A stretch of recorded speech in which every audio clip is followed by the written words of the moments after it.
para a gente não perder tempo, vou fazer logo a apresentação inicial, certo? Vamos nós. A disciplina de instalações elétricas, módulo de número 12. Nesse módulo de número 12, nós iremos dar início à parte de eficiência energética. Instalações elétricas atrelado à eficiência energética. Ponto muito importante, mesmo porque um dos temas durante esses últimos anos é a racionalização da energia elétrica. Ou seja, como você vai utilizar a sua energia elétrica de forma eficiente. Tá? Diante de problemas que nós tivemos ao longo dos anos, pelo menos eu não sei se aqui vocês recordam, mas em meados de 2011, nós tivemos os velhos apagões, né? Foram dados início, assim, estou falando apagão de alta escala, tá? Os políticos, né, as autoridades não costumam nem falar apagões, costumam falar blackout. Então, eles utilizam muito esse termo. Então, um blackout, um apagão que eu recordo bastante, foi em 2011. 2011 eu trabalhava no centro de eventos. O centro de eventos tinha sido inaugurado há pouco tempo. E eu era operador de subestação de lá. E eis que uma noite do dia, acredito que foi dia 3 de fevereiro, houve um apagão. Eu simplesmente achei que era uma falta de energia comum, né? Uma falta de energia, às vezes, rotineira, que às vezes acontece. Mas o meu supervisor ligou para mim, ligou por 3 vezes, meu celular, e eu atendi. Aí ele pediu para que eu fosse no centro de evento, porque tinha o Nordeste praticamente todo tinha ficado sem fornecimento de energia. Aí o que acontece? Eu fui, peguei minha motozinha e fui lá no centro de eventos. E fiquei por lá, fiz o desligamento lá dos componentes elétricos, porque quando a energia voltasse, poderia voltar de uma vez e acabar por danificar os componentes, né? Então eu fui lá e fiz o desligamento. Tinha operadores lá da subestação, mas como os operadores eram novatos, né? Estavam começando há pouco tempo na área de elétrica, ele ficou com receio deles não saber realizar a operação correta. Pois bem, finalmente foi o que aconteceu. Eu fiz o desligamento e fiquei lá esperando amanhecer. A energia ela foi retomada mais ou menos 3h30, 4 horas da manhã. Iniciou-se mais ou menos 10 horas da noite, e 10 horas da noite até 3h30, 4 horas da manhã foi o período que foi retomado. Então, o que acontece? Atingiu 8 estados, para não dizer que atingiu os 9 do Nordeste, só não atingiu o Maranhão, porque o Maranhão não trabalha no conjunto da Companhia Hidrelétrica do São Francisco. O único estado do Nordeste que não trabalha com a Chesf é o Maranhão. O Maranhão trabalha com outro setor. Então, o que acontece? Foi um problema de apagão. Aí, 2013, se me falha a memória, também tivemos um outro problema de apagão. 2018, nós tivemos outro problema de apagão também, que diz que foi uma perturbação, foi uma sobrecarga no sistema. Então, o que acontece? São problemas, né, de corte de fornecimento que... Quais são os fatores? O que foi que levou a esse apagão? Bom, um dos fatores, dentre esses que eu mencionei para vocês, foi a parte da sobrecarga. Então, o que acontece? Devido a esses apagões e devido à ameaça, né, de mais um novo apagão, então o governo federal começou a incluir vários programas para tentar fazer com que você utilizasse a sua energia elétrica de forma racional, ou seja, de forma inteligente. Eu me lembro que em 2004 eu fiz um curso lá no Senai, só voltado para isso, para o consumo inteligente de energia elétrica. E o que acontece? Até hoje, as concessionárias de energia, elas fomentam programas para você trocar, tipo assim, sua geladeira velha, troca sua geladeira velha para uma nova. Você troque as suas lâmpadas incandescentes por lâmpadas fluorescentes compactas, que na época a LED ainda não estava em ascensão. A lâmpada ainda era fluorescente compacta, que já tinha um consumo bem menor em relação à lâmpada incandescente. Né? Pinte as suas paredes por cores claras, né? Brancas ou claras, certo? Então, esses programas têm como intuito fazer com que haja uma redução na sua conta de luz, com que você utilize a sua conta de luz de uma forma racional, de uma forma inteligente. A sua conta de luz vai vir menor com certeza, porque em alguns pontos vai fazer com que a conta de luz ela tenha esse acréscimo. Isso não estou contando nem de tributos, nem de encargos, nem da tarifa, né? Custos adicionais do sistema bandeira tarifários. Eu estou falando em si com relação ao que você está consumindo. Por exemplo, às vezes a energia elétrica da sua casa, a geladeira da sua casa, a borracha que veda, né? A borracha está velha, está cansada. Então, o que acontece? O motor da geladeira vai ficar sempre funcionando, porque nunca vai chegar àquela temperatura ideal, de acordo com o que você regulou. Você regulou lá, né? Tem um potenciômetrozinho lá dentro da geladeira, por exemplo. Aí você regulou uma temperatura X. Se a sua geladeira estiver totalmente vedada, quando chegar aquela temperatura, o motor para de funcionar. Mas se você tem uma borracha que não veda 100%, então esse ar acaba passando por essa brecha e o motor nunca, e a temperatura nunca chega àquele valor e o motor vai ficar sempre trabalhando. Então, esse é um dos motivos pelos quais a energia elétrica ela né, acaba por consumir mais. Outra, você vai passar roupa, o que é recomendado? Você passar todas as roupas logo de uma vez. Se eu tenho 10 blusas ou 10 calças, faz logo tudo de uma vez só. Mas não, você espera esquentar o ferro, passa essa blusa, pronto, depois você desliga. Aí depois você liga de novo para passar outra roupa. Então, esse método de você ligar uma vez, depois ligar de novo, depois ligar de novo, vai levar um tempo para esquentar o ferro. E toda a carga dita como resistível, tudo que esquenta, acaba por consumir até mais. Né? Outra coisa, eu comentei sobre luminotécnica para vocês. Se eu tenho um exemplo, um quarto todo preto, uma cor muito escura, o que vai acontecer? Acaba por consumir mais. Porque ao invés de haver um reflexo diante da cor, vai absorver. Então, a cor mais escura absorve muito essa luz. Acaba porque, se você colocou uma lâmpada de 12 watts, LED, embora a luminosidade seja muito boa, mas acaba não sendo suficiente para iluminar esse ambiente.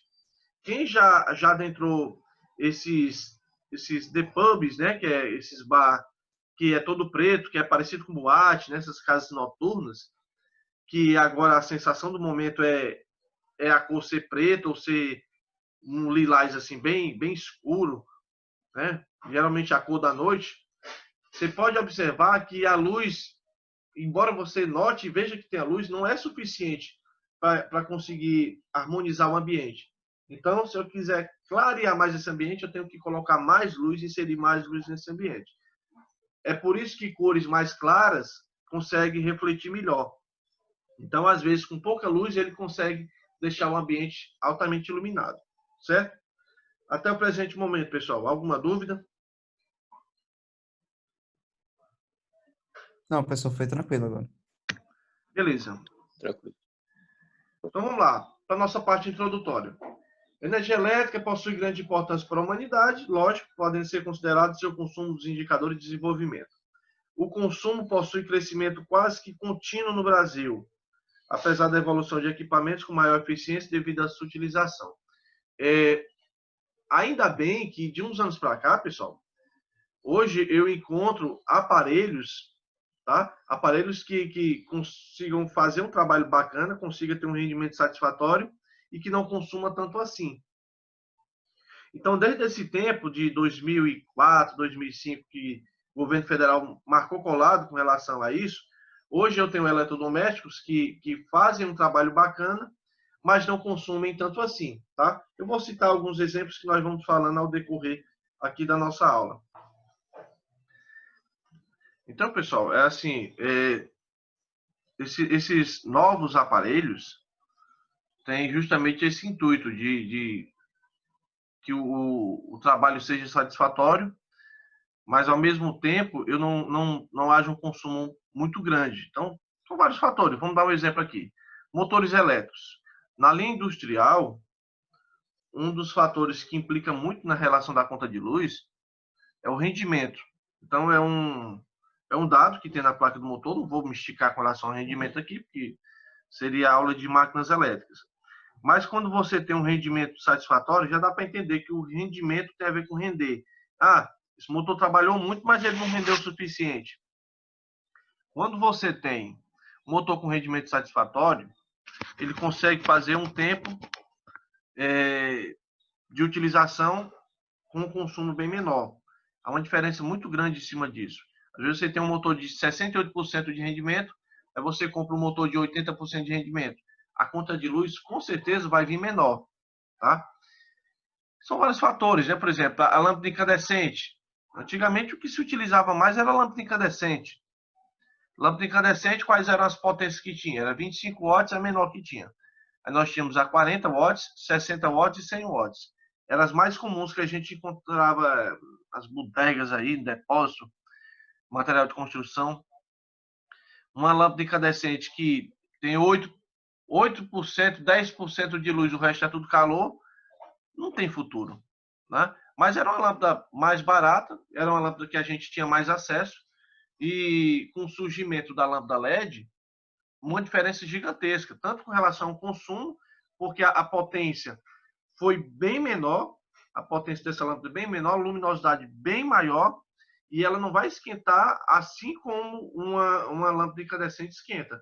Então, por exemplo, uma lâmpada LED em funcionamento, você consegue segurar a lâmpada, pegar ela em funcionamento, ela vai estar um pouquinho, assim, quase quente, mas você consegue segurar, não vai esquentar. Logicamente, pode esquentar alguma coisa, mas em relação à lâmpada incandescente, você não consegue segurar uma lâmpada incandescente em funcionamento, certo? Então, assim, são vários fatores. A ideia justamente desses programas do governo é obrigar os fabricantes a fabricarem dispositivos eletrodomésticos que demandam um funcionamento bacana, que consiga atender satisfatoriamente, mas, ao mesmo tempo, fazer com que a potência seja menor, porque a potência vai ser um dos pontos principais na hora do pagamento de uma conta de luz, certo? Em contrapartida, existe a necessidade do crescimento na geração, na transmissão e na distribuição. Assim, embora de uns anos para cá, muitas subestações foram construídas justamente para tentar atender toda a população. Ora, de uns anos para cá, a população cresceu para caramba. Se cresceu a população, cresceu, consequentemente, o consumo. Porque, por exemplo, se uma família ali de 5 pessoas, um casal e 3 crianças, um exemplo, essas 3 crianças cresceram. Então, às vezes, dessas 3 crianças, 2 crianças formaram família. E essa família formada tem outra casa. E nessa outra casa tem outro consumo. Então, para cada residência, um nível de consumo. Certo? O que nem sempre ocorre na mesma velocidade de consumo, em razão das faltas de planejamento e investimento, podendo provocar déficit no abastecimento, que pode estar em racionamento, que foi o que aconteceu naquele tempo. Então, foi um caso sério. Nós fomos ameaçados de ter apagão, realmente, se não aprender a consumir de maneira correta. Então, assim, da mesma maneira que o governo incentivou a gente a saber utilizar a nossa energia elétrica de maneira correta, ao mesmo tempo, o governo estava incentivando os fabricantes a fabricar eletrodomésticos e aparelhos que demandam uma potência bem menor e que consigam atender satisfatoriamente. Certo? Como é que essa energia ela vai ser gerada? Bom, primeiro ela vai nascer lá da hidrelétrica. Essa primeira imagem que vocês estão vendo aqui, que a matriz energética ainda são as hidrelétricas. Bom, no Nordeste nós temos algumas usinas que trabalham, que alimentam o Nordeste. A energia que chega à casa de vocês, à minha casa, provavelmente está vindo de uma hidrelétrica. O Nordeste trabalha com usina hidrelétrica de Delmiro Gouveia, que fica em Alagoas. Nós temos Paulo Afonso 1, Paulo Afonso 2, 3, 4, que fica situado na Bahia, né? Nós temos Itaparica, que fica Itaparicá, né, que fica lá em Pernambuco. Nós temos Xingó. Xingó é lá no extremo de Alagoas e Sergipe. Então, assim, Nordeste, Boa Esperança. Eu tenho uma quantidade de hidrelétricas. Mas também pode ser que essa energia seja gerada através de uma termoelétrica. A termoelétrica é uma forma de geração de energia alternativa em que está suprindo a necessidade, no caso, por exemplo, a hidrelétrica ela precisa de água para funcionar. Essa água ela cai do céu. Se não chover suficiente, não tem água suficiente na barragem, consequentemente não tem geração. Já a termoelétrica não, vai utilizar combustível, então é mais fácil. Nós temos a eólica, enfim, eu tenho uma quantidade de formas de se gerar eletricidade, tá? Uma vez que ela é gerada, ela passa para transmissão. Eu acredito que um dos senhores aí, alguém aí já deve ter visto algumas torres parecidas como essa em algum ponto da cidade ou então em algum outro local. Essa energia ela está sendo transmitida, a linha de transmissão que nós chamamos é responsabilidade da Companhia Hidrelétrica do Rio São Francisco, que é a Chesf, e por fim a parte que é distribuída no setor de distribuição nós temos a antiga Coelce, que é a Enel, né? Até expliquei para vocês com relação a isso. Pois bem, aí o que acontece? Essa energia é transmitida, é distribuída e você tem que saber utilizar essa energia elétrica de forma racional.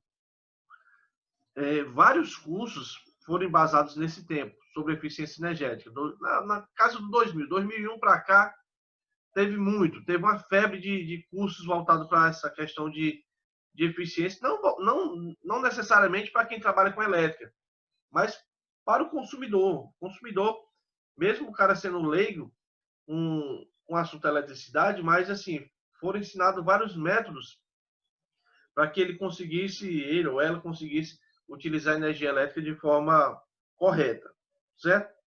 Aí vamos lá. Um dos programas do governo federal que surgiu, talvez foi bem antes do que isso, tá? Só que em meados do ano 2000 isso ganhou febre, que foi o selo do Procel. Eu não sei se aqui alguém já chegou a comprar algum eletrodoméstico e nesse eletrodoméstico acompanhar esse selozinho. Ah, já vi já esse bichinho. Esse selo do Procel, esse aqui é um programa, tá? Um programa de conservação de energia elétrica. Esse programa do governo federal, ele é vinculado ao Ministério de Minas e Energia, tá? Então, o Poder Executivo, é a parte do governo federal, juntamente com esse ministério, foi criado em 85 e foi executado pela Eletrobras. A Eletrobras é um dos cargos-chefes no que diz respeito à parte de eletricidade, tá? De fornecimento e assim por diante. Então, assim, quando você vai comprar geralmente um eletrodoméstico, você deve encontrar esse selo. Bom, esse selo está dizendo que esse aparelho que você se propõe a comprar provavelmente é eficiente com relação ao consumo, talvez não vai consumir tanto assim, tá? Tem além do selo do Procel, ainda tem a simbologia do Inmetro, que é o Instituto de Metrologia, né? Que é um dos consumos mais importantes que eu tenho. E o selo Procel tem alguns objetivos. Bom, logicamente, a gente sabe que é economia. Por exemplo, aqui é um motor elétrico, que é um motor trifásico. Eu estou vendo aqui um selozinho, então está dizendo que esse motor tem um alto rendimento. Se ele tem um alto rendimento, ele vai consumir menos, tá bom? Quais são os objetivos do Procel, desse programa? Combater o desperdício de energia elétrica, esse é um dos pontos principais que eu vou encontrar. Estimular o uso eficiente e racional da energia elétrica. Então, quando você vai comprar, já vai saber que ele vai consumir menos. Lógico, se você colocar esse aparelho para passar o dia todo funcionando, lógico que ele vai gastar mais, certo? Investimentos em ações de uso racional, reduzir custos e impactos ambientais, eu tenho que corrigir aqui, ambientais, metas de redução de conservação, adoção do selo Procel de eficiência, aumento médio de 10% no desempenho. Então, isso faz diferença, porque se você tem um eletrodoméstico que tem um nível de eficiência maior, quer dizer que ele vai trabalhar melhor. Vai trabalhar melhor, vai consumir menos, vou evitar o desperdício de energia elétrica, porque eu vou dar um exemplo. No caso da lâmpada incandescente, 60 watts, uma lâmpada que esquentava muito mais do que emitia luz. Então, era desperdício. Eu não preciso de calor, eu preciso de luz. Então, a ideia é luz, não é calor. A lâmpada LED, quando chegou no mercado, que chegou com preço até um pouquinho salgado, mas devido a muita gente utilizando, a oferta, tudo que surge assim de imediato sempre é mais caro. Depois, com o passar do tempo, é que vai ficando mais barato, né? A verdade é essa. Eu me lembro que que no tempo do videocassete, eu não sei se aqui alguém recorda o tempo do videocassete, meu pai comprou usado na época, já foi caro. Ele comprou caríssimo um videocassete de 4 cabeças, ó. E eu tava me achando o rei da cocada preta. Eu saí espalhando na escola para todo mundo que eu tinha comprado, meu pai tinha comprado um videocassete de 4 cabeças. Quer dizer, era caríssimo na época. Hoje, pelo amor de Deus, hoje uma lâmpada LED você compra por 8, 10 reais. Então, assim, como já chegou a parte, né, da estreia desse elemento, dessa lâmpada nova, e com o passar do tempo foi barateando, barateando, até que hoje você compra por 12 reais, 10, 12 reais uma lâmpada dessa. Bom, em virtude da lâmpada, você pagava, vamos botar 2 reais, 3 reais, e uma lâmpada incandescente, embora você pague 12, 14 reais numa lâmpada LED, mesmo assim ainda tem futuro. Por quê? Porque o tempo de vida útil é fora de série. Uma lâmpada LED, se você comprar uma lâmpada LED boazinha, que se preze, ela dura muito tempo. Ela pode passar de anos. Pelo menos é para ser assim, tá? Aí vamos nós. Além do selo Procel, eu vou encontrar o chamado Programa Brasileiro de Etiquetagem. Outro selo que vocês devem ter encontrado. Se vocês compraram um ar-condicionado, ou compraram uma máquina de lavar, ou sei lá, um liquidificador, alguma geladeira, com certeza vocês deverão ter encontrado um selo parecido como esse. Tá? Isso que eu peguei na internet, só para explicar algumas coisas. Esse PBL é um programa de conservação de energia elétrica. A ideia é orientar o consumidor se esse aparelho que você está comprando ele vai consumir mais ou consumir menos. Se ele é mais eficiente ou se ele é menos eficiente. Além disso, você vai encontrar algumas informações. Informações essas importantíssimas. Por exemplo, aqui nesse caso se trata de uma lavadora de roupas, uma lavadora automática. Aí tem aqui o fabricante, tem a marca, qual é o modelo, qual é a tensão que você pode ligar. Aqui, olha, 127 ou 220 volts. É a tensão. Esse selo que acompanha com essas cores, né? Vai do mais eficiente até o menos eficiente. Certo? O que foi, Jéssica? Foi a conexão? Foi que falhou a minha voz?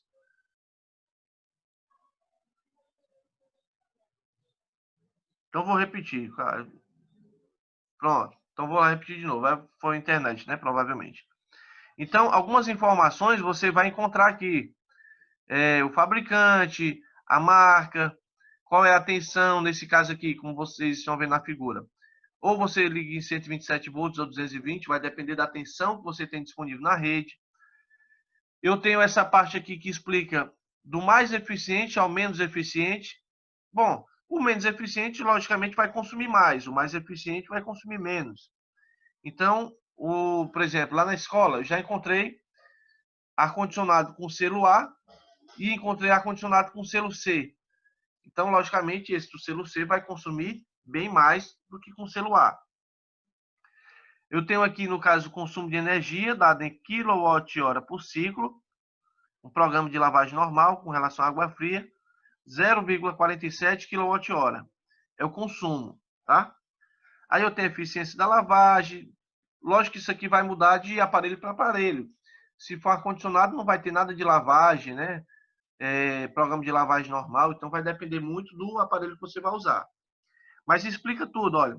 Eficiência de centrifugação. O A vai ser o melhor, que é mais eficiente, e o E vai ser o pior. Explica tudo, pessoal. Todas as informações, além do selo Procel, diretamente, né? Que é o Programa Nacional de Conservação de Energia Elétrica, o selo do Inmetro, para dizer se esse aparelho ele é bacana, se ele não é, se vale a pena ou não, então faz toda a diferença. Além desse selo, eu posso encontrar também em alguns aparelhos eletrodomésticos o chamado selo ruído. Eu não sei se aqui alguém ouviu falar nesse selo ruído do Inmetro. É um selo até parecido com esse selo aqui, só que ele vai indicar os consumidores com relação ao barulho do eletrodoméstico. Vamos citar alguns exemplos aqui de eletrodomésticos que fazem barulho. Secador de cabelo, para quem trabalha em salão de beleza. Eu acho que com o passar dos anos, o cabeleireiro ou a cabeleireira deve ter algum problema com relação à surdez com o passar dos anos. Mas isso por quê? Porque um secador de cabelo faz muito barulho. Geralmente faz barulho. Aí imagina uma cabeleireira que passa anos fazendo esse trabalho, utilizando secador de cabelo. Então é um fator preocupante. O correto seria o quê? Utilizar um protetor auricular. Talvez até mesmo o cliente. O cliente talvez nem tanto, porque o cliente não vai ficar ali direto, né? É mais para quem vai trabalhar diretamente com isso. Só que hoje eu vou encontrar secador de cabelo que emita um ruído bem menor, porque eu vou ter uma eficiência melhor, certo? Bom, além de secador de cabelo, eu tenho o quê? Tem um liquidificador que faz barulho, eu tenho um aspirador de pó que faz barulho. Aí o que é que acontece? De acordo com esses eletrodomésticos que apresentam um barulho, né, relativamente grande, então há uma preocupação maior. É por isso que quando você vai comprar, é necessário e é obrigatório que você encontre um selo parecido com isso aqui, só que baseado em ruído, que nós chamamos de selo ruído do Inmetro. Então vai indicar quantos decibéis. O barulho, pessoal, o som emitido é dado por decibéis. O nosso corpo, ele ainda consegue, o recomendável, né, pelo menos pela Organização Mundial da Saúde, é mais ou menos 50 decibéis. Só que tem secador de cabelo que, pelo amor de Deus, é o fim do mundo. É um barulho gigantesco. Geralmente, são aqueles secadores de cabelo mais barato. Liquidificador, geralmente é aquele mais barato, aquele que emite um barulho maior. Então, assim, você vai encontrar um exemplo, um liquidificador que tem um sistema acústico bem bacana e, ele, logicamente, ele faz o barulho do motor, mas não tem nem comparação com aquele outro aquele liquidificador que parece o barulho do inferno. Quando você liga, parece que o mundo vai se acabar, certo? Então, geralmente, esses eletrodomésticos que emitem um ruído menor, em menor intensidade, é porque, com certeza, são até um pouco mais caros. Só que, no final das contas, vale a pena pela questão do barulho, vale a pena porque geralmente tem uma potência menor, tá bom? Deixa eu ver o que mais. Por exemplo, secador de cabelo, já que a gente está falando disso, né? Segundo a OMS, o valor em decibéis, se eu me engano, não pode chegar. Eu tinha visto um dia desse no livro. Acho que é 78 decibéis. Diz que não pode passar desse valor. Só que, logicamente, pode ser que você encontre, né, com ruídos até maiores do que isso. Enfim, quando você vai comprar qualquer eletrodoméstico, qualquer coisa, infelizmente, muita gente tem aquela cultura de procurar, primeiramente, o que é o mais barato. E isso, de certa forma, é um erro, certo? Mas, professor, o dinheiro da gente é pouco, a gente não tem condições, as coisas são caras mesmo, tal. Eu entendo, isso é muito da condição financeira de cada um. Só que, às vezes, você vai achar que fez um bom negócio comprando um eletrodoméstico, que ele está na promoção, ele é bem mais barato. Mas, se você fizer um comparativo, às vezes você acaba por pagar até bem mais na conta de luz, tá? É o chamado barato que sai caro. Eu vou na loja comprar um aparelho de som. Quando você vai em uma loja dessa, o vendedor não lhe mostra um modelo apenas. Pronto, eu tenho esse aqui. Isso é lógico. Quem já andou em loja sabe como é que é. O vendedor, ele olha, nós temos esse modelo aqui, tal, que está um preço X. Eu tenho esse outro modelo aqui que está com outro preço. Então, ele mostra vários modelos. Aí, o que é que acontece? Muita gente vai pela questão do preço. Esse aqui está mais barato do que esse. Digamos que esse aparelho está R$200 mais barato do que esse outro. Então vou comprar esse aqui. Só que um dado bastante interessante que a gente tem que se atentar é com relação à potência. E a potência vai fazer toda a diferença no momento final, que na parte da conta de luz. Quando você vai comprar um eletrodoméstico, logicamente você vai utilizar, vai consumir, vai ligar ele na energia da sua casa. Então ele vai começar a consumir. Se você tem um aparelho muito potente, pode ficar certo que isso vai interferir na conta de luz. Eu vou dar um exemplo aqui. Na época, eu tinha um instrumento, né? Eu toco contrabaixo. Aí eu comprei um amplificador e uma caixa. Coloquei no meu quarto, muito satisfeito. Baixozão, sei que o som sei que era tinino. Só que na próxima conta de luz, vou chutar aqui um valor, tá? Minha conta de luz aumentou, digamos, R$80, R$100. Só por causa desse amplificador que eu liguei. Então, e é porque eu não passava o dia ligando. Aquele intervalo ali, eu ficava ali treinando uma vez ou outra. Foi o que eu fiz. Então, imediatamente eu vendi um amplificador. Então, assim, a gente tem que se atentar para o eletrodoméstico que a gente está comprando. O que a gente está colocando dentro de casa? Será que isso vai interferir na conta de luz? Final das contas, acaba por o cidadão botar a culpa até na própria concessionária. Eu cansava de ouvir antigamente o pessoal dizendo assim, a Pacote está roubando muito, rapaz, rouba demais. Mas não era, às vezes é porque você comprou um eletrodoméstico que era muito potente, certo? E isso vai fazer toda a diferença, tá? Então, aqui é o sistema do mais eficiente e menos eficiente, né? Hoje está bom demais, porque você vai encontrar esse selo, e esse selo vai indicar todas as informações sobre o que é mais eficiente e o que é menos eficiente. Tá aqui, só um exemplo aqui para a gente ver. Aqui no caso é de um chuveiro elétrico, né? Tá aqui, ó, consumo quilowatt-hora, um banho diário de 8 minutos. Uma média, olha, 5.500 watts. É a classe de potência. Então, quanto maior a potência e maior vai ser o consumo. Certo? Analisando o consumo, eu acredito que depois do que eu explicar aqui, eu acho que vocês irão pensar duas vezes antes de levar um eletrodoméstico, porque ele se torna mais barato, tá? O Gentil fez uma observaçãozinha aqui, vou dar uma paradinha, deixa eu ver aqui. A Eno, ela pode ter esses problemas com relação a isso mesmo. Só que assim, hoje como é que funciona a questão de religação, né? Para recolocar energia ou fazer a religação. Existe, aliás, sempre existiu, né? Existe a normal, que pelo menos é para acontecer em até, digamos, em até 24 horas. É para ser assim. Se ela não faz, aí a culpa não é minha. Mas é para ser desse jeito. E tem a chamada ligação de emergência. A ligação de emergência em até 4 horas. Qual a diferença? Se você pedir ligação de emergência, você vai pagar uma taxazinha um pouco a mais, que vai vir na sua conta de luz.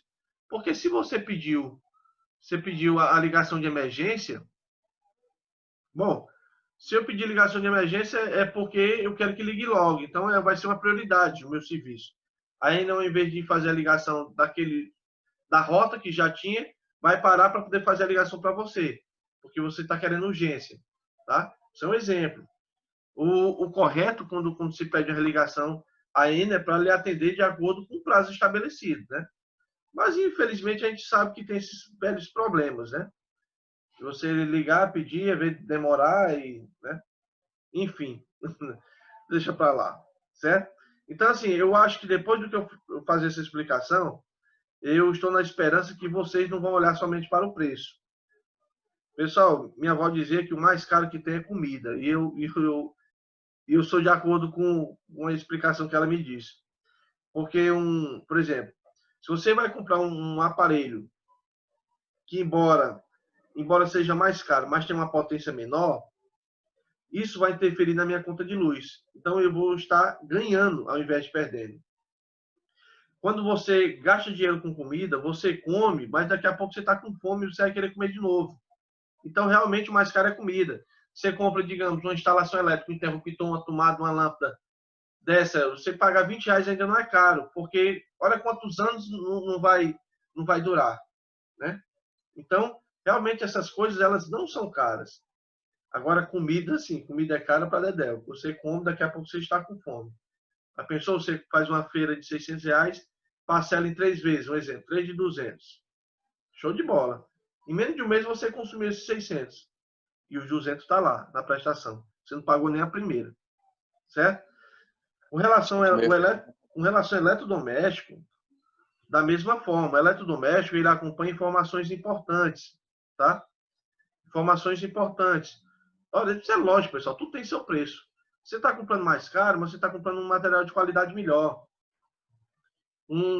Se eu perguntar para vocês qual o ventilador, a marca de ventilador mais conhecida que tem, não estou aqui fazendo propaganda não, mas eu tenho o quê? Arno. Você encontra um ventilador desse turbo, não sei o quê, que tem um barulho quase... Você quase não escuta o barulho do ventilador, é um barulho bem silencioso e tem uma eficiência melhor. Mas, de repente, você tem aquele outro ventilador de uma outra marca, chumbrega, que com o passar do tempo, até para funcionar, você tem que dar corda na hélice. Então, sim, são vários fatores, tá? Mas o fator que eu quero passar para vocês, que é o mais importante, é a potência elétrica. Às vezes, por exemplo, o vendedor ele vai lhe mostrar dois modelos. Modelo A e modelo B. Esse modelo aqui, um exemplo, ele aqui está mais barato. Esse aqui está bem mais em conta, ó.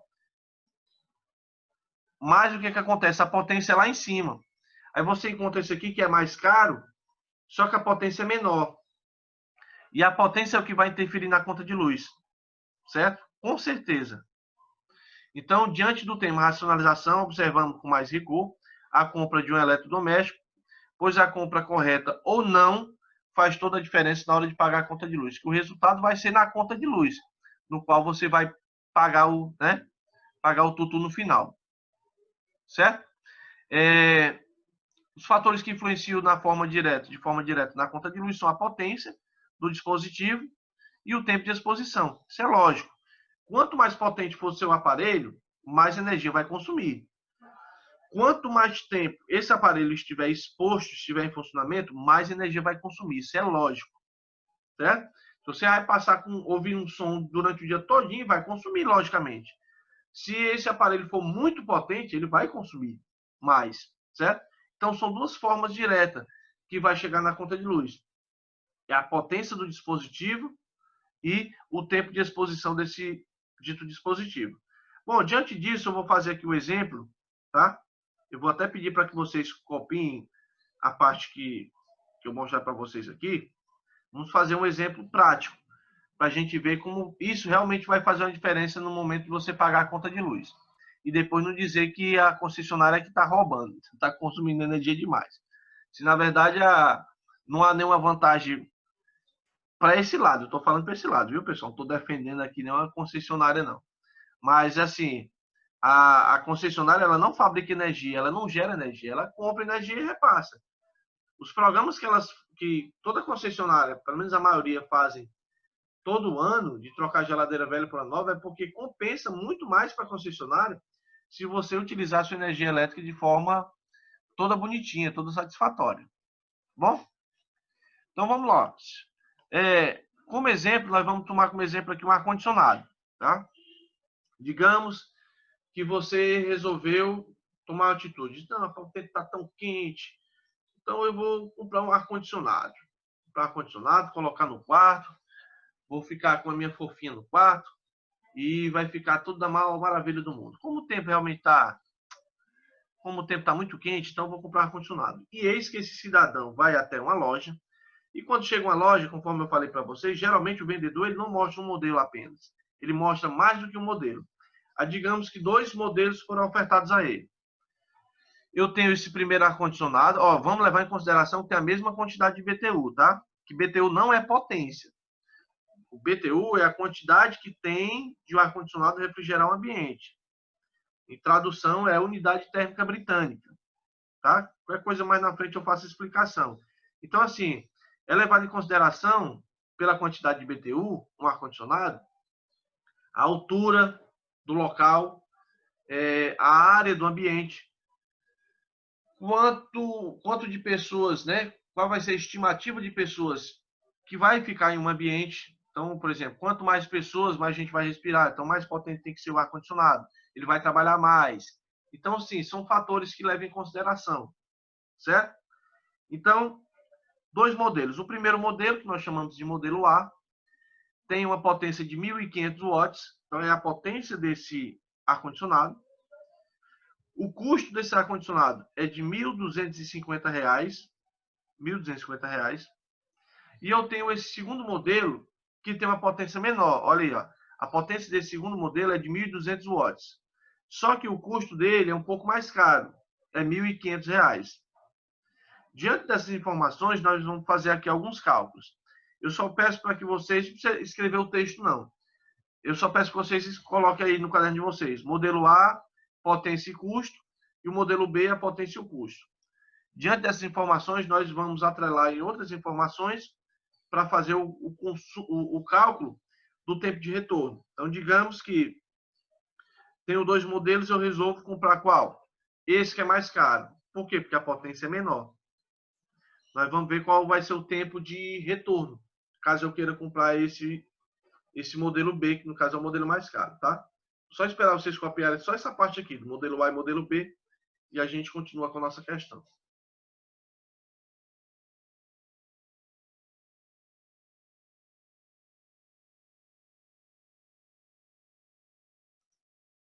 Tem mais alguém copiando?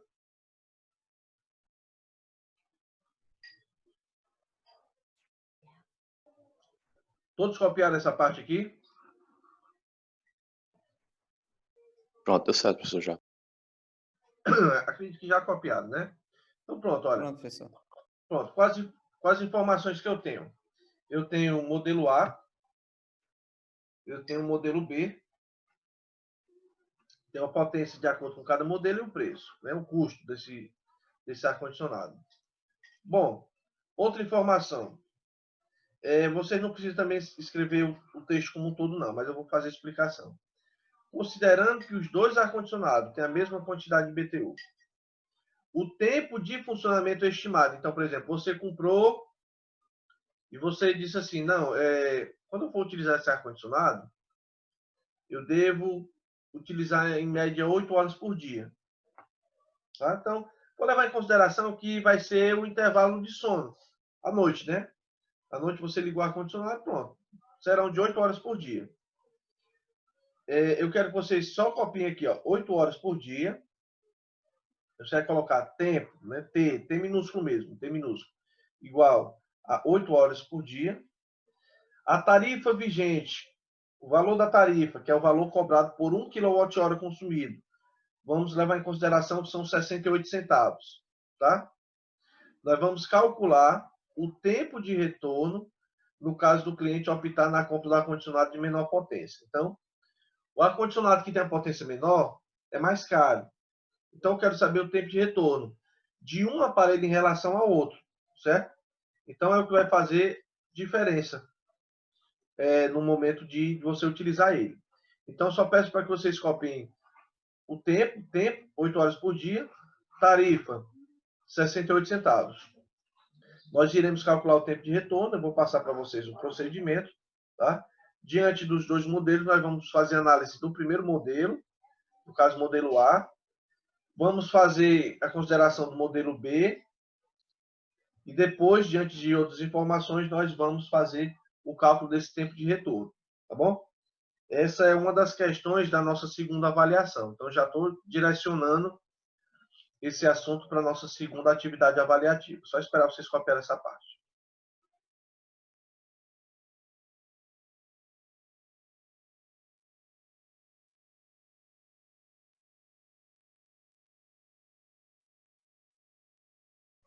Eu creio que vocês devem ter anotado os dois modelos de ar-condicionados que eu coloquei lá. Modelo A e modelo B, com suas potências e os seus custos, né, o preço. O cara que vai se propor a comprar ar-condicionado disse, olha, não, eu pretendo utilizar mais ou menos 8 horas por dia.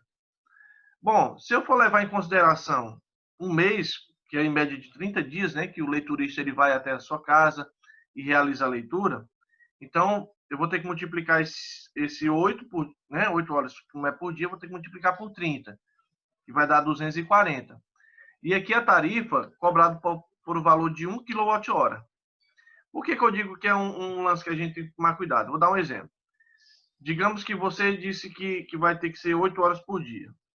Só que às vezes você vai trabalhar, né? E sei lá, um filho seu, um cunhado, um tio, mãe, pai, sei lá, sua esposa, acha que não tem problema nenhum, não entende eletricidade, então acha que tá muito tranquilo. Depois do almoço, é de lei, né? A gente tirar um cochilozinho com ar-condicionado, que é bom demais. Então, o que eles vão fazer? Eles vão ligar ar-condicionado depois do almoço, vão passar a tarde todinho deitado com esse ar-condicionado. É bom? É maravilhoso. Só que ele não sabe que está sendo contado esse tempo que eles estão utilizando.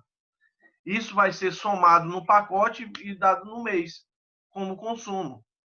E a conta de luz vai vir um absurdo e você vai dizer o quê? Rapaz, essa concessionária é horrível, rapaz. É o jeito. Júnior, tu é do tempo de interior, né? Interior que a gente tira um cochilo, deita no chão. E é bom, né? Só que eu estou levando em consideração do ar-condicionado, né? Que o camarada se propôs a comprar. Então, um absurdo valor de tarifa que vai vir.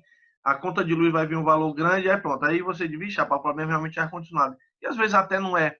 Às vezes é o tempo de utilização, lógico, e outra é a potência do ar-condicionado. Então, isso vai fazer uma diferença muito grande. Como é que a gente vai calcular o tempo de retorno? Caso eu queira comprar aquele ar-condicionado que é mais barato. E vai fazer toda a diferença, sim, com certeza. Bom, a primeira coisa que eu vou ter que fazer é calcular o valor da energia que vai ser cobrada. E a energia, ela vai ser dada pela potência do dispositivo vezes o tempo de utilização de exposição desse dispositivo. A potência do dispositivo é dada em watt, eu já falei sobre essa potência. O tempo é dado em horas. E a energia vai ser dada em quê? Watt, hora. Watt de potência e hora de tempo. Então, a tarifa vigente vai ser o valor, né? O cacauzinho que o camarada vai pagar. Certo? Eu vou precisar, primeiramente, fazer o cálculo da energia. Tanto para o primeiro modelo, quanto para o segundo. Eu tenho que fazer o cálculo desses modelos, que é para verificar quanto é que vai ser o valor que eu vou pagar, mais ou menos na conta de luz, só relativo a esse ar-condicionado. Fazendo o cálculo, então, análise do primeiro consumo, que é o consumo do modelo A. Energia, potência vezes o tempo. Eu vou ter que calcular a energia do modelo A, por isso que eu coloquei aqui na parte aqui inferior a letra A, porque eu vou calcular a energia A. Então, qual vai ser a potência e qual vai ser o tempo? Bom, me informem, por gentileza, qual é a potência do modelo A.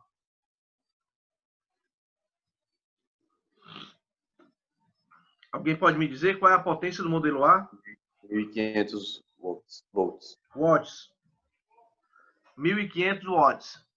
Aí o tempo. Bom, se o tempo são 8 horas por dia, eu tenho que levar em consideração que vão ser 30 dias, porque vai ser cobrada por mês. 8 vezes 30, 240. Sendo assim, eu vou multiplicar esses 1.500, que é a primeira potência do modelo A, por 240, que são o total de horas por mês. Isso eu estou levando em consideração que você está utilizando à risca essas 8 horas por dia, que multiplicado vai dar esse valor, certo? Bom, se você multiplicar 1.500 por 240, qualquer coisa vocês façam na calculadora, só para a gente conferir, vai dar 360 mil. Potência, watt, tempo, horas. Então, o valor da energia... Diga, Hudson. Cliquei errado aqui, foi mal. Certo. Então, vamos lá. 1.500 vezes 240, eu estou fazendo junto com vocês. Pronto. Dá 360 mil. Só que... Esse 240 aí do tempo, professor, já está em 240 espaços de horas ou é 240 horas? 240 horas, né? São quantas horas por dia? 8. Tá. Multiplicado por 30 dias... É 30, 240. Né? É porque a média geralmente é 30 dias, né? Às vezes o leiturista ele vai com 29 dias, às vezes 28, né? Tem essas variações. Mas a gente está contando 30 dias. Sempre a gente vai contar 30 dias, em média. Ok, obrigado. Então, olha, os 1.500 watts multiplicado por 240 horas, eu vou ter 360 mil horas. A concessionária não cobra por watt-hora. A concessionária cobra por quilowatt-hora. Então, o relógio que você tem na sua casa, esse medidor que você tem, é medido em quilowatt-hora. Então, seja do mais antigo, daquele do disco que fica girando, até mesmo digital, é contada aquela numeração, cada numeração que vai passando ali é 1 kWh. Então, sendo assim, eu vou ter que pegar esses 360 mil, e como é que eu faço para passar para kWh? Eu divido por 1000. Certo? De watt-hora para passar para kWh, eu divido por 1000. Dividindo por 1000, você pode, logicamente, na matemática, cortar esses 3 zeros com esses 3 zeros aqui. Vai dar quanto? 360 kWh. Então, essa é a energia referente ao modelo A. Eu vou precisar dessa informação para multiplicar com a tarifa para saber quanto é que eu pagaria caso eu ficasse com esse modelo. Vou só aguardar vocês copiarem essa parte aqui, tá bom? Para a gente dar andamento no processo.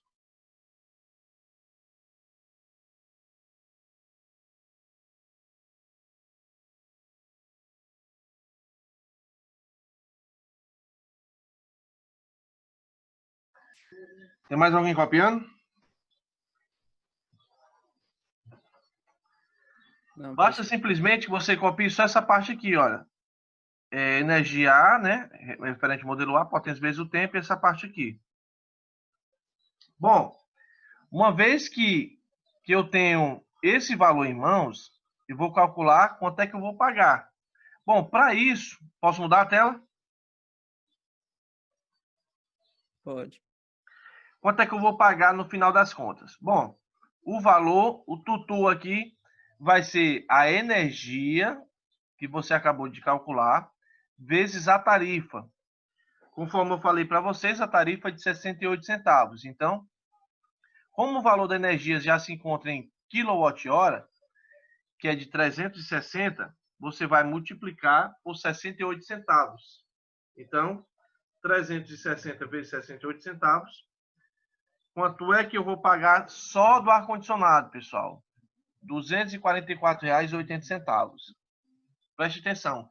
Esse valor é só o ar-condicionado. E isso levando em consideração que você está utilizando exatamente, rigorosamente, 8 horas por dia. Agora, se alguém passar a tarde lá deitado utilizando ar-condicionado, logicamente o consumo vai aumentar e, consequentemente, o valor que você vai pagar será bem maior. Então, reais A vai ser energia referente ao A, modelo A, né, vezes a tarifa. Em reais, 360 kWh vezes 68 centavos, R$ 244,80. Esse é o valor referente ao modelo A. O próximo procedimento que nós iremos fazer é a mesma coisa, a primeiro momento, só que agora é referente ao modelo B, que é o outro modelo. A gente tem que fazer isso que é para realizar um comparativo entre os dois modelos. Se eu fosse utilizar esse aparelho com essa quantidade de horas, quanto é que eu vou pagar? Se eu fosse utilizar agora esse outro modelo, quanto é que eu iria pagar?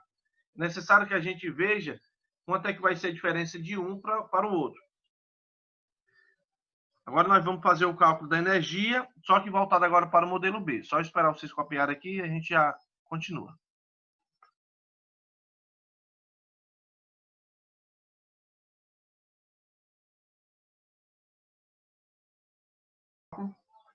Só que agora voltado para o modelo B, no qual eu tenho a potência. Agora, no modelo B, o tempo vai permanecer o mesmo. Não vai, só estou fazendo diferença entre potência e entre energia, né? Fazendo o cálculo, olha, eu tenho 1.200, que eu creio que foi 1.200. Deixa eu ver aqui, só conferir. Foi 1.200. Multiplicado por 240, eu vou ter como resultado 288 watt-hora. De novo, esse 288 watt-hora, eu vou dividir por 1000 para passar para quilowatt-hora. Então, 1.200 vezes 240, 288.000, que passado para quilowatt-hora, fica 288. Certo? Uma vez que eu encontrei esse valor, vou fazer aquele mesmo procedimento para saber quanto é que eu irei pagar, caso eu resolva aderir a esse modelo. Então, eu vou pegar esse valor de 288 e vou multiplicar por 68 centavos, 0,68, para ver quanto é que eu pagaria em cima desse modelo.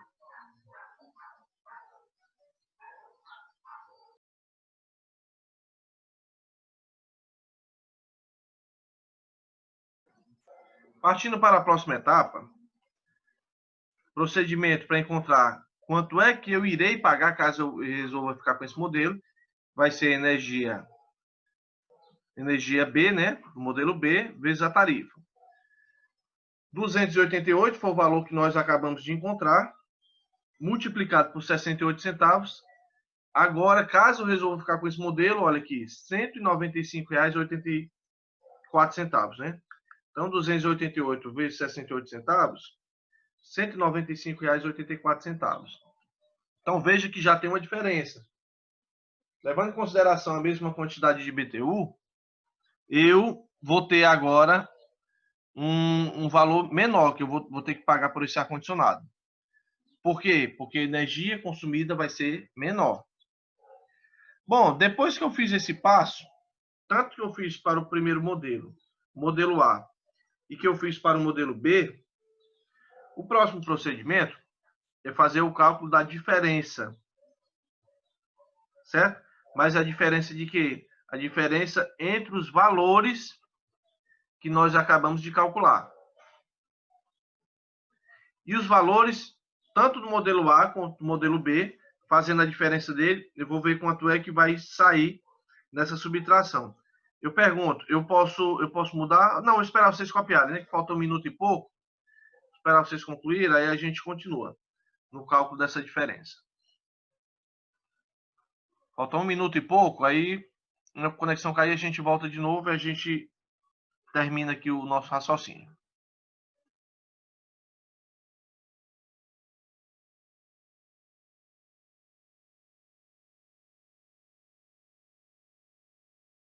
Para calcular a diferença, eu vou pegar o valor que nós encontramos no modelo A, menos o valor do modelo B. No caso, R$ 244,80, menos R$ 195,84, e vou ter uma diferença de R$ 48,96. Então, deixa eu ver aqui, 244,80 menos 195,84. Exatamente R$ 48,96. Eu vou precisar desse valor para calcular o tempo de retorno, certo? É por isso que eu segui esse procedimento. Só aguardar vocês cooperarem essa parte aqui.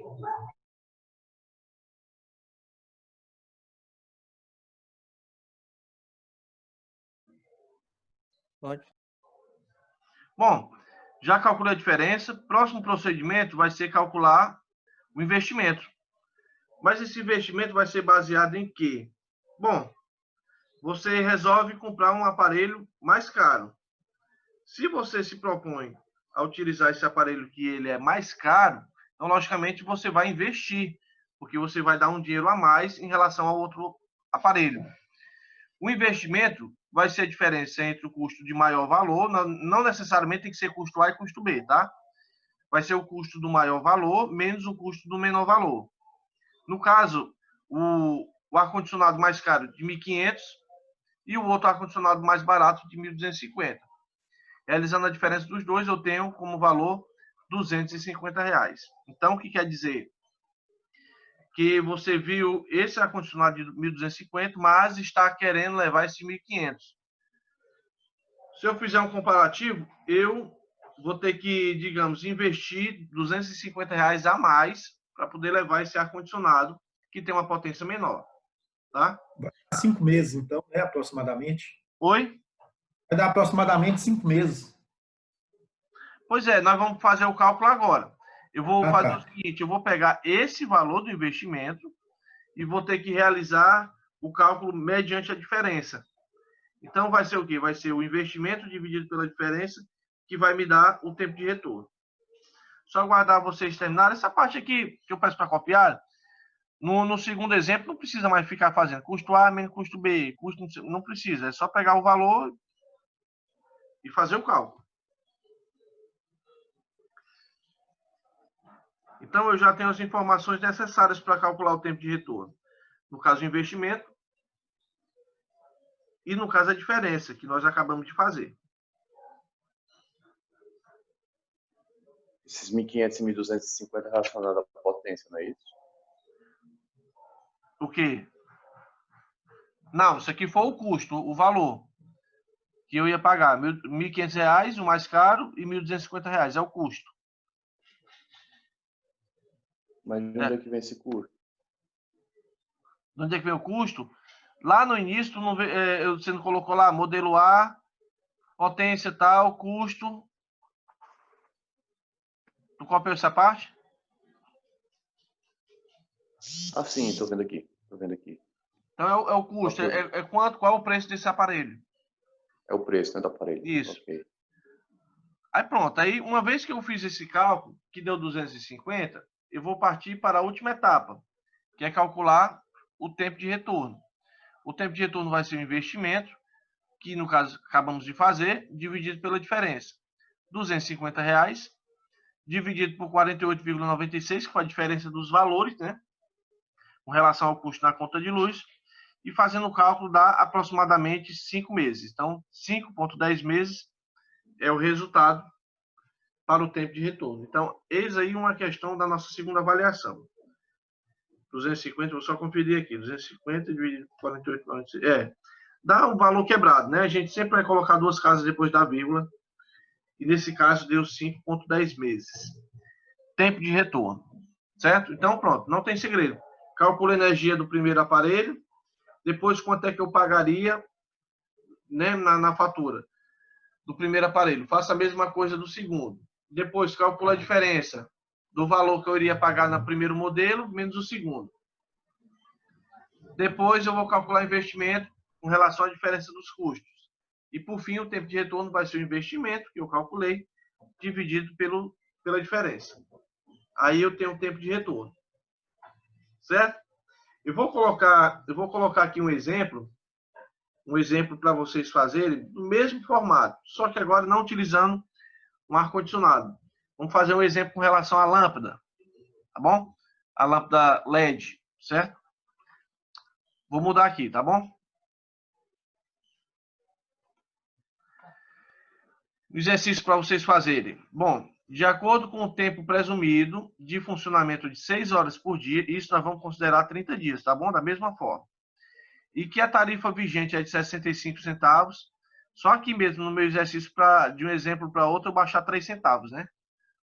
Na prática real é mais fácil aumentar. Então, na outra era 68 centavos, aqui é 65 centavos. Eu quero que você calcule o tempo de retorno, no caso do cliente optar pela lâmpada LED. Então, por exemplo, a lâmpada incandescente, isso aqui é só a título de exemplo, tá bom? Que mesmo porque lâmpadas incandescentes não são mais vendidas. Mas a lâmpada incandescente, que é o modelo A potência é de 60 watts, o custo dessa lâmpada é de R$ 2,50. Ou seja, show de bola, baratinho demais. Essa lâmpada, além de esquentar muito, consumir muito, qualquer tapinha que você desse aqui, rompe esse filamento. Aí você teria que comprar outra lâmpada. E eu tenho o segundo modelo, que é o modelo B, com a potência de 12 watts e o custo de R$ 12,00. Certo? Então, nós vamos fazer o cálculo do tempo de retorno, fazendo comparativo entre os dois modelos, tá? Eu vou dar um tempinho aí, tá? Para vocês copiarem e tentarem fazer. Eu vou dar 10 minutos nesse caso. Eu vou aqui só pegar uma aguazinha, enquanto vocês copiam e tentam fazer baseado no primeiro exemplo que nós fizemos. Oi? Só tinha uma dúvida. Aquele diferencial que deu 40... Tá ouvindo? Tô ouvindo, sim. Aquele diferencial de 48,96, ele é do valor que a gente tirou lá do cálculo do valor que eu ia pagar na conta de luz. Eu peguei a energia e multipliquei pela tarifa. Aí foi um valor. Final, né? Pela tarifa. Ok. Então, vou contar aqui no relógio. Vou dar 10 minutos exatos. 10 minutos, que é o tempo que vocês fazem para a gente conferir o valor, tá bom? Só tem como aprender se você praticar mesmo, né? Tem que escrever. É necessário que você saiba, porque como é uma das questões da prova, então eu já me preocupo mais com relação a isso. Então, vou dar esse tempinho para vocês copiarem e tentar fazer, tá?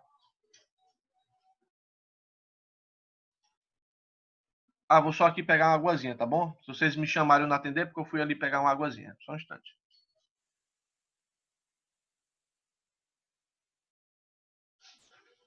Vamos lá, resolvendo a questão. Primeira lâmpada incandescente, potência de 60 watts. O custo dessa lâmpada é de R$ 2,50. A segunda lâmpada, a lâmpada LED, luminosidade muito melhor, lógico. Embora o preço seja de R$ 12, mas vai valer a pena, porque a potência é bem menor, então, consequentemente, a conta de luz vai vir com custo menor também. Considerando que serão 6 horas por dia, então 6 horas por dia durante 30 dias dá 3 vezes 6, 18, ou 6 vezes 3, 18, 180 horas. Tarifa de 65 centavos. Bom, energia relativa à primeira potência, né? Então eu tenho 60 multiplicado por 180, resultado 10.800 watts-hora. Só que eu tenho que passar para quilowatt, eu divido sempre por 1.000. Então vai ficar, no caso, 10,8 kWh. Certo? Beleza, então pronto. Já fiz o primeiro cálculo da energia. Segundo passo foi calcular o valor, quanto é que eu vou pagar. Então vou pegar a energia, referente ao que eu acabei de fazer, e multiplicar pela tarifa. A energia sendo de 10,8, multiplicado por 65 centavos. Vou até calcular aqui, ver se realmente o valor é esse. 10,8 vezes 65 centavos. Pronto. R$ 7,02. Caso ele resolvesse ficar com essa lâmpada incandescente, ele iria pagar só por essa lâmpada. Se realmente for utilizado 6 horas por dia, o valor que ele ia pagar é de R$ 7,02. Aí eu resolvi investir no modelo B. O modelo B vai ser o mesmo critério, sendo que a potência é de 12 watts, 180 horas o tempo permanece, resultado 2.160. Então, 12 vezes 180, 2.160, que dividido por 1.000 dá 2,16 kWh. Com esse valor de 2,16, eu trago para cá, para realizar o cálculo em reais, 2,16 vezes 65 centavos. Olha quanto é que eu vou pagar caso eu utilize uma lâmpada LED. R$ 1,40. Isso durante um mês, certo? Durante um mês, R$ 1,40. Agora eu vou fazer o cálculo da diferença dos R$ 7,02 e esse R$ 1,40. R$ 7,2 menos R$ 1,40, que for o valor, né? Quanto é que você iria pagar durante o mês. Realizando a diferença desses dois, ou seja, 7,02 menos R$ 1,40, eu tenho como resultado 5,62. R$ 5,62, certo? Agora, o investimento vai ser o quê? Investimento do custo, né? Do custo de maior valor para o de menor valor. R$ 12, caso eu resolva comprar a lâmpada LED, com R$ 2,50, que é o preço da lâmpada incandescente. Resultado, R$ 9,50. Uma vez que você fez o cálculo do investimento, por fim, você vai dividir esses R$ 9,50 pela diferença de 5,62, no qual, em basicamente um mês, no caminho de 2 meses, você já tem conseguido pagar essa diferença de R$ 9,50. Então, assim, é muito vantajoso. Uma lâmpada LED tem uma luminosidade muito superior. A luminosidade, além de ser muito superior, eu não vou esquentar tanto. E sem falar que o valor que eu vou pagar por mês na conta de luz é muito pequeno. Então, a ideia é que você troque todas as lâmpadas da sua casa por lâmpadas LED. Tem um tempo de vida útil bem superior, o consumo vai ser bem menor, você vai pagar bem menos na conta de luz. Então, assim, tem uma série de vantagens que vai ter você colocar uma lâmpada LED no seu circuito, certo? Bom, um exemplo que eu quero puxar aqui para vocês, pessoal. Vocês vamos só raciocinar aqui comigo, tá bom? Como é que é mais ou menos esse critério? Digamos, vou dar um exemplo. Vocês já devem ter ido à escola técnica, CEPEP, com certeza. Veja que lá eu tenho uma grande quantidade de lâmpadas tubulares. Então, quando você entra na sala de aula, você vai verificar uma quantidade X de luminárias com lâmpadas fluorescentes, certo? Que são aquelas lâmpadas tubulares. O que acontece? Vamos fazer um exemplo aqui de qual vai ser a economia por ano caso o técnico ele resolva trocar todas as lâmpadas da escola, tá? Nós estamos falando de iluminação, de lâmpadas, certo? Vou colocar um exemplo, não preciso vocês copiarem, mas já fiquem certo que provavelmente vai ser uma das questões da prova, mas não precisa vocês copiarem não, só vocês acompanhem comigo. Exemplo, olha. Uma escola deseja aumentar sua eficiência energética. Para tal, contratou um técnico formado pelo CPEP, só para dar um temperinho aqui na questão, tá? Um técnico ele foi contratado para verificar a eficiência energética com relação às lâmpadas. Não estou falando nem com relação ao ar-condicionado, não. Só estou falando de lâmpadas. Em cada sala de aula, nós temos 6 luminárias com 2 lâmpadas fluorescentes tubulares de 32 watts cada. Então, por exemplo, cada luminária que você encontrar lá na sala de aula vão ter 2 lâmpadas fluorescentes tubulares. A potência de cada lâmpada é de 32 watts. Beleza.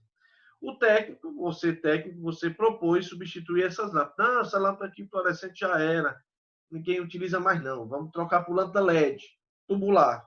Então, da mesma forma que eu tenho aquela lâmpada tubular fluorescente, eu vou encontrar a lâmpada tubular LED. Sendo que essa lâmpada tubular LED, ela é de 15 watts. Veja que a potência é bem menor. Considere que as lâmpadas funcionam 12 horas por dia, 30 dias no mês, e que o custo do quilowatt-hora é de 70 centavos. Por que são 12 horas por dia? Porque vamos levar em consideração, digamos que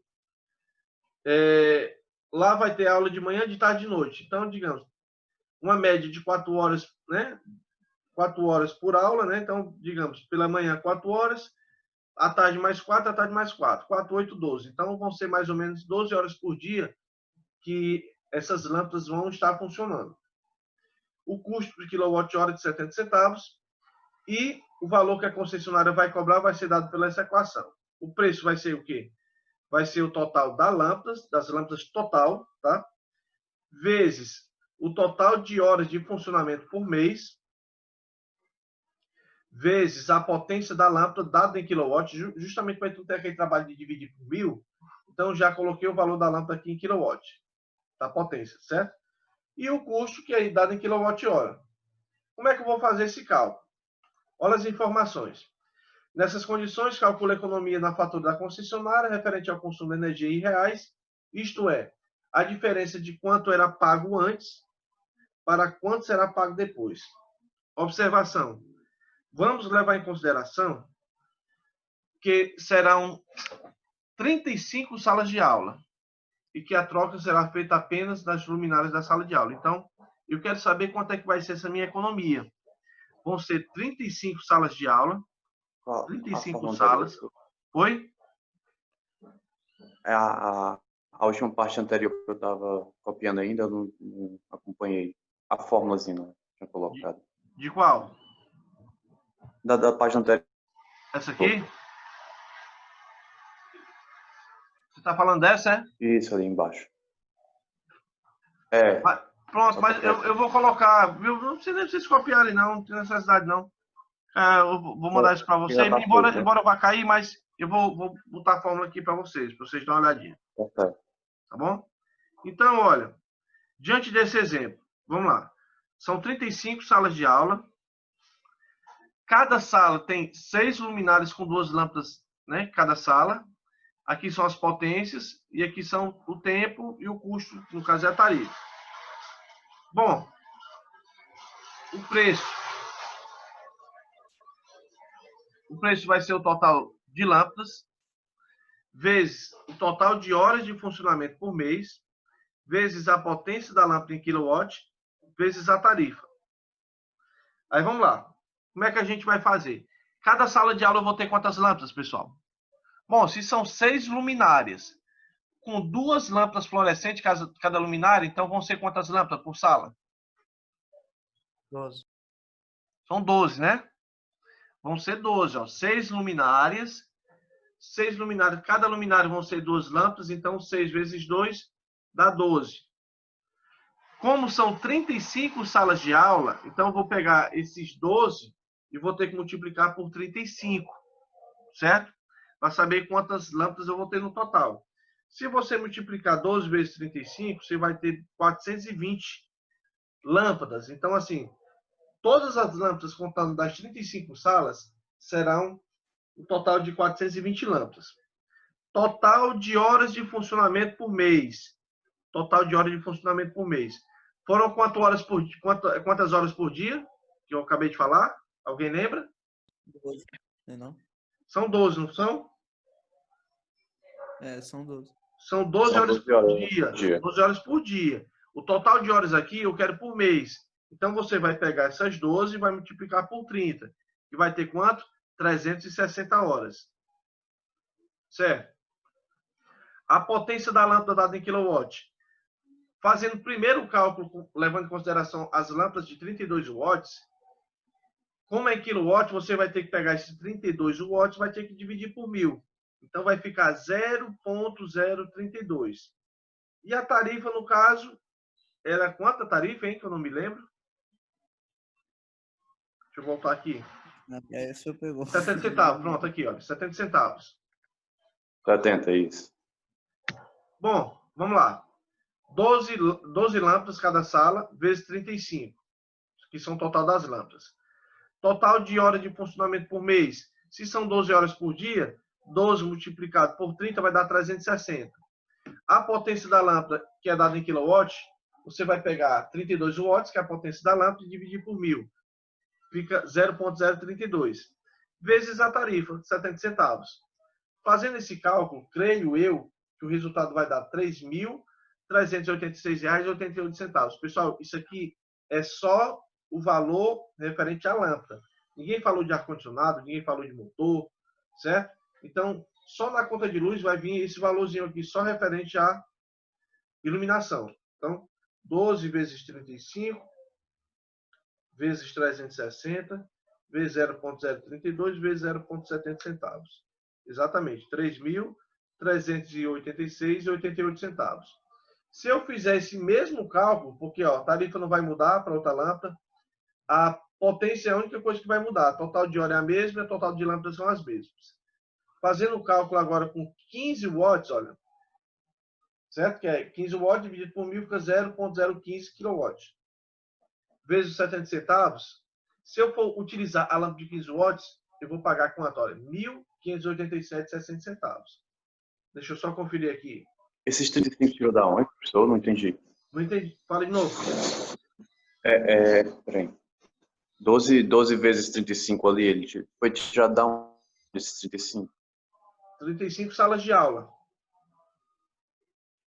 Ah, das salas de aula. Porque como cada sala são 6 luminárias, com 2 lâmpadas cada dá 12. Vezes 35 salas de aula, vai ser 420. Certo? Então, 12 vezes 35 dá 420.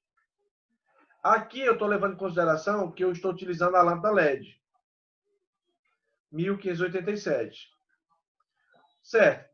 Eu quero saber qual vai ser a diferença, qual vai ser a economia. Então, vou ter que fazer, pegando esse valor, no caso da lâmpada de 32 watts, né? R$ 3.386,88, menos R$ 1.587,60. Quanto vai ser minha economia? Minha economia vai ser de quanto? R$ 1.799,28. Deixa eu fazer o cálculo aqui só para conferir.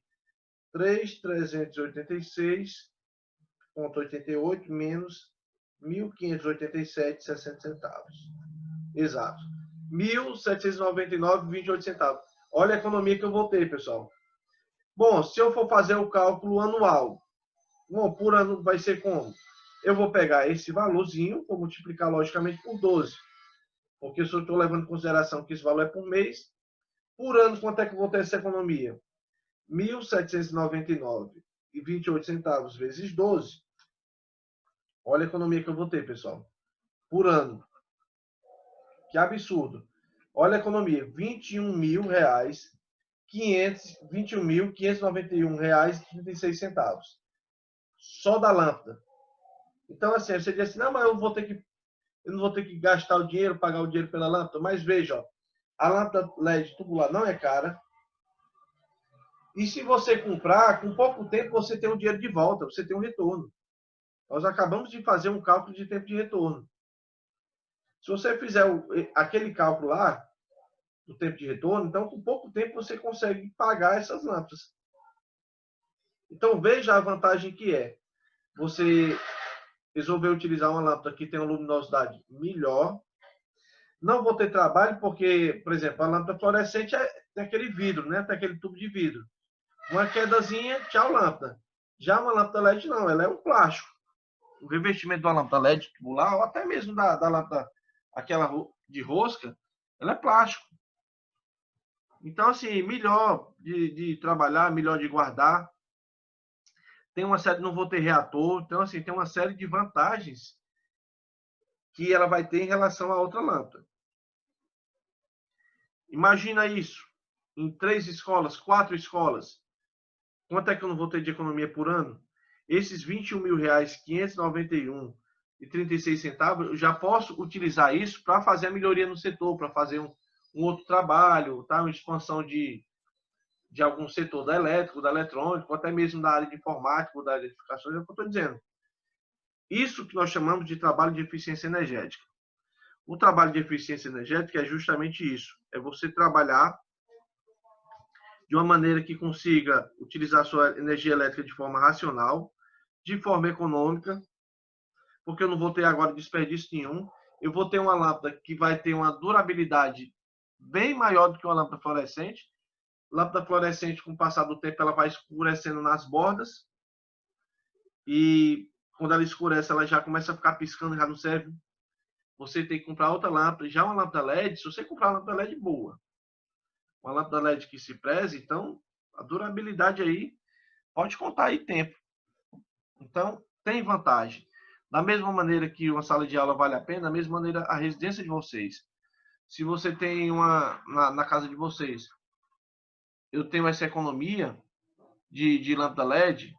Então, se eu tenho algum outro departamento, meu quarto, minha sala ainda é lâmpada fluorescente, então dê um jeitinho de trocar, coloque lâmpada LED. Tem mais vantagem, a luminosidade é melhor, a economia vai ser muito maior, certo? Tem uma série de vantagens. Alguém tem alguma dúvida, pessoal?